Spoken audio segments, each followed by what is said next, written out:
of the show for today. We're talking to Dr. DPadgett from Tennessee State University, and he's giving us some information in reference to the social impact of the Nashville flood of 2010. And of course, Dr. Padgett, let's pick up where we left off the first segment by talking about some of the impacts of weather upon the human existence in a real sense, and then get into the social impact of that flood of 2010 on people in Nashville. Okay, well, what we looked at first was how to respond to these types of events, which with global warming, we expect to see more of these extreme types of rain and tornadoes and other type of events that result in floods. Well, one of the things that came out of Hurricane Katrina was something that we call inner city emergency response. And we found out after Hurricane Katrina that we have to look at inner city populations a little bit differently. Inner city populations tend to be more vulnerable because the normal evacuation plan is get in your car and leave. Well, what if you don't have a car? What if you are a senior citizen and aren't necessarily very mobile? And so what happened after Hurricane Katrina was a series of what were called inner city emergency response workshops. And we had a lot of them for a while in and around North Nashville. I remember that. And we had one at Tennessee State University. During that workshop that was headed by the Red Cross, I asked, well, where are the Red Cross shelters? Because if something happens, we want to know where to go. I asked them if they had any maps. The Red Cross said that they didn't have any maps. And so at the time, I was working with some ninth graders at Pearl Cone High School. We had built a geographic information systems lab there. And I asked the Red Cross, give me what you have, and the ninth graders at Pearl Cone High School will create your maps. And what came out of that was the ninth graders at Pearl Cone High School. We had Miss Debbie Hirsch was their teacher. Bev Jacobs was working with those students also, and Dr. Marvin Woods was the principal. I have to mention them. The students created the maps, and when the Red Cross came to the school and released the maps, the Red Cross learned that the 37208 zip code area, which is commonly known as the lowest income zip code area in Nashville, the zip code area that has many, many people who don't have cars, many people relying upon public transit, was significantly underserved in terms of emergency shelters.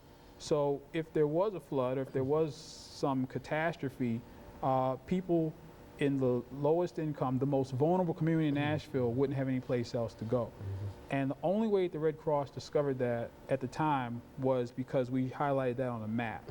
And so that's the power of mapping and the power of using geographic information systems. There's some things that you just can't see in a data table, which is what the Red Cross had.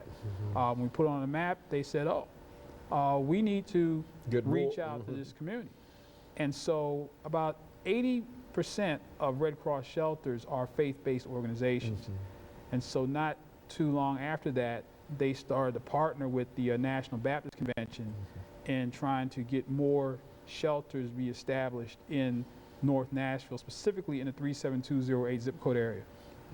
And so that was such a substantial finding, exposing that vulnerability in the 3720 zip code area, that each student and their teacher, Miss Debbie Hirsch, received a commendation from the Red Cross. You know, the Red Cross came out to the school at Pearl Cone and really was appreciative of what the students did. And they really served the community in a way that we found out later might have saved lives. Yes. The very, very possibility of what could have happened, and the ability to be able to predict in a real sense where you need assistance and where you need shelters. They had absolutely no idea in reference to that. Is that what we're saying? Oh, absolutely. And so that was more of a, I guess, a qualitative look at vulnerability. And that was in 2000. That was actually in the spring of 2009 that we produced those Red Cross shelter maps with the students at Pearl Cone.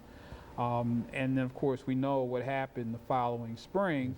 Unfortunately, we were in the middle of an economic downturn, and so we lost many shelters during that time, many Red Cross shelters. And so when the flood hit in May of 2010, we were already down several shelters from where we were in 2009. And so and in the Bordeaux area, the area around the West Hamilton that was hit very hard, there were no shelters. And as you know, the Reverend Harold Love at St. Paul AME Church became essentially a de facto shelter that was didn't start out that way. It started out, hey, let's just make some sandwiches for people. And Reverend Love and his congregation wound up essentially being a staging area for the Federal Emergency Management Agency, the OEM, the police, and other emergency responders for that critically struck area during the flood. When you talk about shelters, exactly what are you talking about in a real sense? In terms of what's the makeup of and what do they do? Well, a shelter, of course, is often a faith-based organization, but they have to have supplies. They have to have enough food, bathroom facilities, water. It costs money to maintain a shelter, which is why we lost several during the economic downturn. And so what we've also gone to in terms of inner-city emergency response is not depending so much on shelters or anyone coming. What inner-city populations are told to do now is keep on hand a ready supply of food, water, and other materials, because you can't assume that people are going to be there to help you right away. And so that's what those early inner-city emergency response trainings were about, being prepared in the event that something happens. You can't get away. Maybe you can't get out of town. Make sure you know where your medicine is. Make sure that you have some cash, because so many people deal with these debit cards that they don't carry cash around. But when there's a storm or a flood, oftentimes your electricity's out. Debit cards and ATM cards don't work when the electricity's out. You have to have some cash on hand, so that even in those times, if you have to buy supplies, not everybody's going to be giving everything away. You're prepared in your own home, and that's a big lesson that we learned after Hurricane Katrina. Very good. And of course, Dr. Patrick, we're getting ready for our second commercial break, and that's essentially the information that we are concerned with, to understand exactly what happened. You see, and that for whatever reason, to be able to justify and to try to create a situation so that some of the bad things that might have happened won't happen again, and perhaps be able to build on some of the good things that happened during that period. And I think that that's what we're trying to do here. And of course, we're going to take this second commercial break, and we'll be back with our audience following this very, very short commercial break.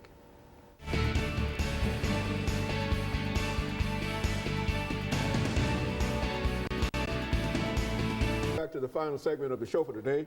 We're talking to Dr. David Padgett, and he's talking about the social impact of the Nashville flood of 2010, but he's also giving us additional information in reference to the situation prior to the flood and the situation after the flood.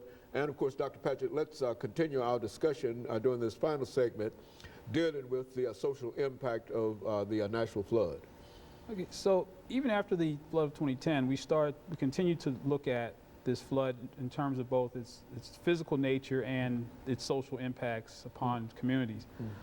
In terms of its physical nature, a lot of people heard that it was a 500-year flood or it was a 1,000-year flood, but people should not say, oh, we got that one out of the way, there's not going to be another one for another 500 years. That is absolutely not true. We could have another flood of 2010 this year, or next year, or tomorrow. It's all based upon probability. And so understanding that this type of thing could happen again, we have to look at our preparedness, and specifically we want to almost triage the way that we go about protecting the community. And first determine, well, who needs help the most? Who has the greatest risk? Who has the highest vulnerability in the chance that this type of thing happens again, and it probably will, in all probability. And so I actually teamed up with Dr. Nia Fotheringham, who is at Meharry Medical College, and she wanted to look at the community vulnerability and then to some degree from the public health standpoint. And so we used geographic information systems mapping and something called the Social Vulnerability Index, which is a way to quantify vulnerability, put it in numeric terms, and then take those numbers and put those numbers in a map. And then each census tract in Nashville, Davidson County was treated as a community. And so we wanted to see what are the most vulnerable communities in Nashville so that resources could go there first in the event of something like this. And so we worked and had some very interesting results. One of the results that we came up with was that in the most vulnerable communities, they have the least number of shelters or the lowest shelter capacity as compared to the least vulnerable communities. So the people that need the least help have the most shelters and resources available. The people that need the most help have almost nothing. In fact, in the most vulnerable census tract, which was in the Nolensville, Murfreesboro Road area, which surprised us. We assumed that North Nashville, Bordeaux, somewhere in there would be the most vulnerable, somewhere within the 37208 zip code area. However, when you consider that Nashville is an international community, that through the Refugee Resettlement Program, we have all kinds of people here from all over the world, Sudanese, Somalians, Hmong, Kurds, and they kind of settle in that southeast Nashville corridor, that when you add in the language barrier, that adds another layer of vulnerability on top of low income and whatever else you might want to put there. And so we were surprised to find that. And so communication in times of emergency is very important. And if you don't speak the so-called dominant language of a region, obviously that's going to put people at greater risk. They're not going to know what's happening, where to go, or what to do. And really, communication was one of the main problems that occurred with the flood. We had the Army Corps of Engineers and the National Weather Service. Now, normally the Army Corps of Engineers communicates with the National Weather Service, and the National Weather Service communicates with the news people on television, the TV meteorologists. But what happened is the Cumberland River isn't really a river, it's a lake that is maintained by a series of dams. And so during the storm, which was unprecedented, you know, we had 17 to 20 inches of precipitation. No one's ever seen anything like that. The Army Corps really thought that we might lose one of the dams. You know, the Percy Priest Dam is one of the other ones. So they released all the water. The dams weren't stopping anything. And when you do that, it kind of throws off the ability for the National Weather Service to predict what's going to happen. And so by mistake, the National Weather Service missed the time and date of the crest of the flood, which was going to be at its highest level. And it caught a lot of people off guard. A lot of people went to bed Sunday night thinking, oh, it's over, not realizing